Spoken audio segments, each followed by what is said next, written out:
Hello and welcome to Miss Hannah Loves Grammar.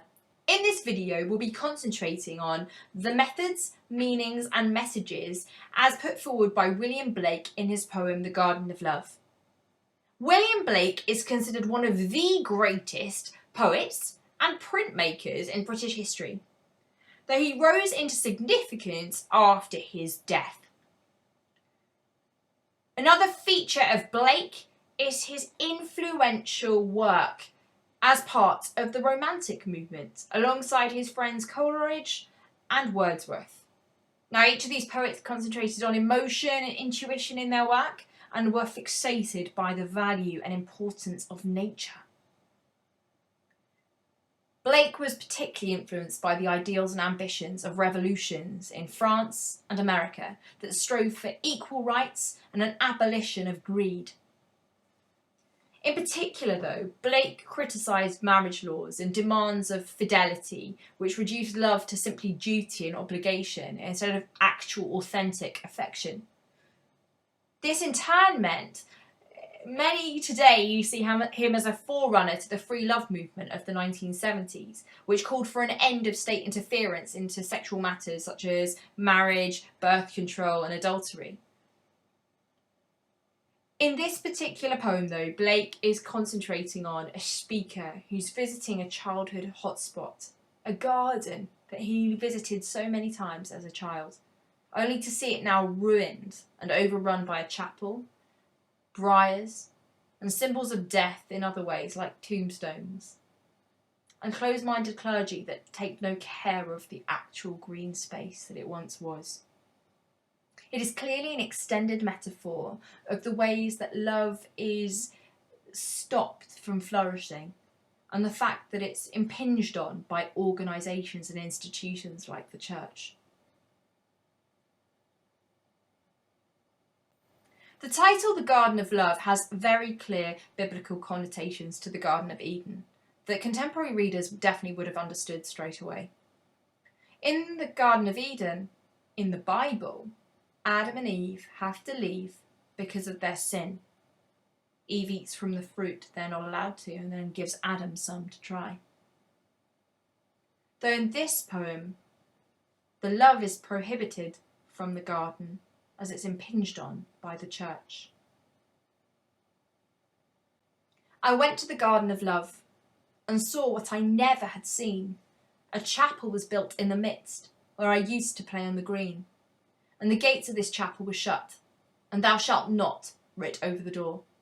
So I turned to the Garden of Love, that so many sweet flowers bore, and I saw it was filled with graves, and tombstones where flowers should be, and priests in black gowns were walking their rounds, and binding with briars my joys and desires. Instantly, a striking feature of the Romantics in their poetry is the simplicity of their choice of language. This is no exception.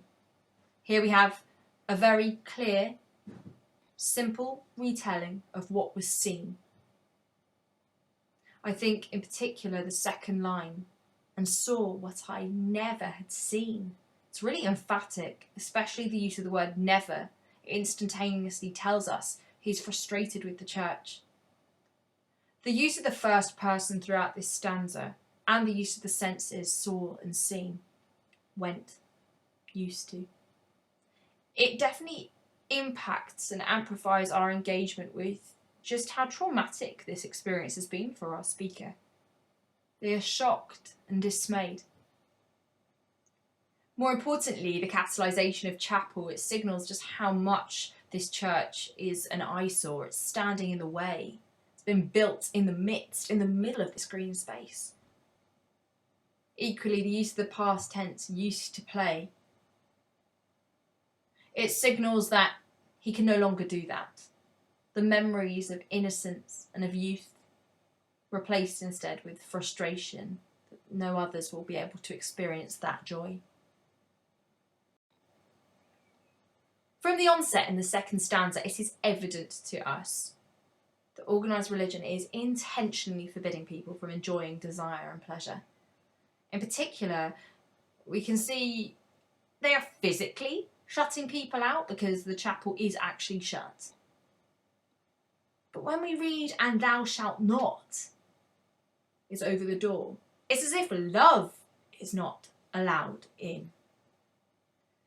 When it says in inverted commas, thou shalt not, I think we as readers are thinking, who wrote that? Who is in charge of writing that? Though it also echoes for me the Old Testament of various different commandments. For example, thou shalt not commit adultery. And that echo back to the commandments of what's allowed brings back to the fore the emergence of what biblical ideas are held high in society. It's as if Blake is holding that up too. On a simplistic level, though, he's definitely referring back to the Garden of Eden. They were told, thou shalt not remain here. The lovely juxtaposition throughout this stanza is really beautiful by Blake. We've got such negative imagery of the church in those first two lines.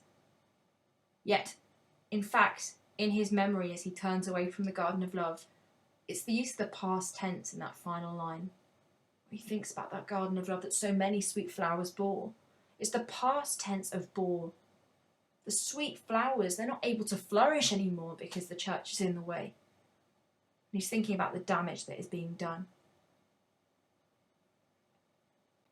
The final stanza has anaphoric repetition of and, actually, that it establishes again and again this overwhelming sense that nature is being neglected in favour of decay at the hands of the church that does not care for it. Particularly the negative imagery of death seems to overshadow the life as it should be, for example, and tombstones where flowers should be, and binding with briars my joys and desires. That juxtaposition seems so unfair and also wrong. Life should be what we value.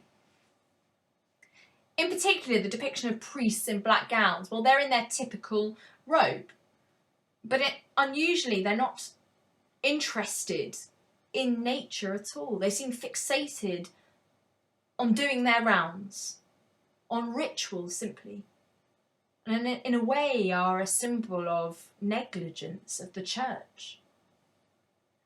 The resounding message, with as loud a gong as possible by the end of this poem, is that the church is denying man pleasure. It's a corruption of the biblical ideals, in fact, where nature was held high. The fact that desire is no longer allowed, it's being choked by briars, seems so insensitive and tragic. And Blake brings that reaction out of us as readers by his simplistic language.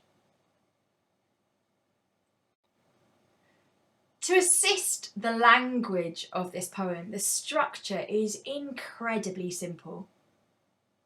You'll note that in stanzas 1 and 2 there's an ABCB rhyme scheme. It works to lull us into a false sense of security, perhaps. It's simple. It almost has a sort of nursery rhyme feel. By stanza 3, though, it changes to ABCD. There's a lack of rhyme. It contains the longest lines. It emphasises death and decay. It's evident to us. Blake is crystal clear. Religion blots hope.